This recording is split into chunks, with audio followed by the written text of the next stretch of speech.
मकर संक्रांतीच्या पूर्वसंध्येला वणी येथे जगदंबा माता मंदिरामध्ये शिवशक्ती मित्र मंडळ शिर्डी, साकुरी शिव आणि जगदंबा देवी विश्वस्त मंडळ यांच्या संयुक्त विद्यमाने 17,001 इतके दिवे प्रज्वलित करण्यात आले. दीपोत्सव साजरा करण्यात आला. त्याचबरोबर वणी सप्तशृंगी देवी ट्रस्टच्या वतीनं नवीन दिनदर्शिकेचं प्रकाशन देखील करण्यात आलं. शिर्डी साकुरी शिव या ठिकाणाहून श्री शिवशक्ती मित्र मंडळाच्या वतीनं दरवर्षी शिर्डी ते सप्तशृंगी गड साईनाथांची पालखी पदयात्रेचं आयोजन केलं जातं. हे आयोजन दत्तात्रय आसने हे करत असतात. यंदा पदयात्रेचं 27वं वर्ष होतं. दरवर्षी मकर संक्रांतीला पदयात्रेकरू सप्तशृंगी गडावर आदिमाया चरणी नतमस्तक होतात. गेल्या 15 वर्षांपासून सप्तशृंगी मातेचं मूळ रूप समजल्या जाणाऱ्या वणीतील जगदंबा माता मंदिर प्रांगणात विश्वस्त मंडळाच्या सहकार्यानं भोगीच्या दिवशी सायंकाळी दीपोत्सव आयोजित केला जातो. त्याचबरोबर या उत्सवामध्ये दरवर्षी 1,000 दिव्यांची वाढ केली जाते.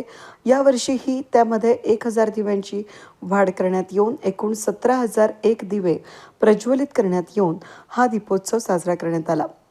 13 जानेवारीला सायंकाळी 7:15 वाजेच्या दरम्यान जगदंबा मातेची आरती सुरू होता. शिवशक्ती मित्र मंडळ, देवी मंदिर ट्रस्टचे सदस्य आणि वणी गाव आणि पंचक्रोशीतील नागरिकांनी मोठ्या उत्साहानं यामध्ये सहभागी होत शिस्तबद्ध नियोजन करत पणत्या प्रज्वलित करण्यास सुरुवात करून आरती संपेपर्यंत जगदंबा देवी मंदिर आणि परिसरामध्ये 17,001 पणत्या पेटवून दीपोत्सव साजरा केला.